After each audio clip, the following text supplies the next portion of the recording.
Friday থাকায় ৩ বোন মিলে বের হয়ে গেলাম বাইরে হ্যাং আউট করার জন্য। হ্যালো, আসসালামু আলাইকুম এভরিওয়ান, চলে আসলাম নতুন একটা ভিডিও নিয়ে। সেদিন ৩ বোন মিলে বের হয়ে গিয়েছিলাম, আমাদের মানে হুটহাট প্ল্যানেই বের হয়ে গিয়েছিলাম।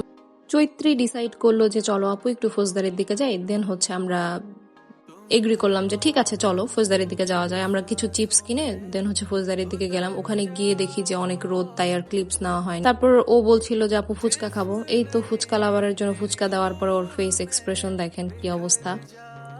এর মধ্যে ভাবলাম মৌরিকে একটা কল দিই, মৌরির সাথে কোথাও একটা বসি। ওকে বললাম যে আসলে এখানে অনেক রোদ, আমরা অন্য কোথাও গিয়ে বসি। ও আমাদেরকে সাজেস্ট করে চল স্টেডিয়ামের দিকে গিয়ে বসি। যাওয়ার সময় আমার কাছে হুট করে মনে হলো আমি কিছু একটা কিনে নিয়ে যাই। দেন এই ইয়াম্মি এক্সপ্রেস ফুড কর্নারে গেলাম, ফুড কার্টে। তো ভাইয়া আমাদের থেকে বয়সে অনেক ছোট। জামালপুরের এই একটা জিনিস আমার কাছে ইদানিং খুব ভালো লাগে যে ছোট ছোট মানুষরা উদ্যোক্তা হওয়ার ট্রাই করে। এখান থেকে আমি চিকেন চাউমিন আর নাগা পাস্তাটা অর্ডার করি, আর ভাইয়া আমাকে সাজেস্ট করে ওনাদের চিকেন ফ্রাই, তারপর মিট বক্স আর মিট কাপ আর কি, আর বার্গারটা ট্রাই করতে বলেন। আর সব থেকে মজার বিষয় হলো উনি পার্সেল করে আমাকে দিয়ে দিয়েছে ট্রাই করার জন্য। তারপর ওনার সাথে কথা বলে আমি খাবার নিয়ে চলে যাই। আর ওনার বিহেভিয়ার আমার কাছে অনেস্টলি বলতে গেলে খুবই ভালো লেগেছে।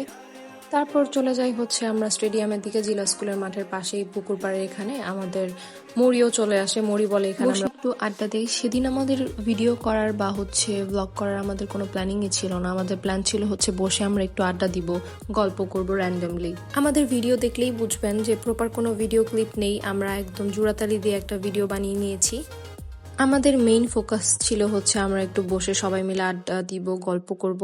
কারণ আমার আসলে বোনদের সাথে বা মরির সাথেও খুব একটা বেশি বের হওয়া হয় না। তো এর মধ্যে টুকটাক ভিডিও ক্লিপ যতটুকু যা নেওয়া হয়েছে তাই। আমরা খাবার আনপ্যাক করছিলাম।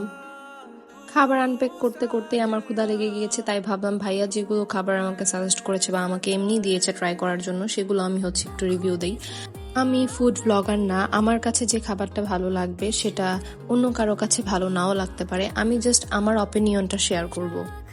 আমি প্রথমে ওনাদের মিট কাপটা ট্রাই করি। এটা আমার কাছে বেশ ভালোই লেগেছিল। 50% চিকেন ছিল, চিকেনের কোয়ান্টিটি ভালো ছিল আর কি, আমার কাছে বেশ ভালোই লেগেছে। দেন আমি ওনাদের চিকেন ফ্রাইটা ট্রাই করি। এটা অনেক ফ্রেশ ছিল চিকেন ফ্রাইটা, আমার কাছে বেশ ভালো লেগেছিল। চাউমিন আর পাস্তা আমার কাছে অ্যাভারেজ লেগেছে, এটা নিয়ে আমি কিছু বলবো না। আমার কাছে লেগেছে, আপনাদের কাছে ভালো লাগতেও পারে। আমার কাছে বার্গারটাও অ্যাভারেজ লেগেছে। আমি ভিডিওর শুরুতেই বলেছি আমি ফুড ব্লগার না, সো আমি জাস্ট আমার পার্সোনাল অপিনিয়ন শেয়ার করেছি। এখন আমার টেস্ট আর আপনাদের টেস্ট অবশ্যই ভিন্ন রকম হবে। সো এই ছিল আমার আজকের ব্লগ। নেক্সট ব্লগে আবার ইনশাল্লাহ দেখা হবে। আল্লাহ হাফেজ।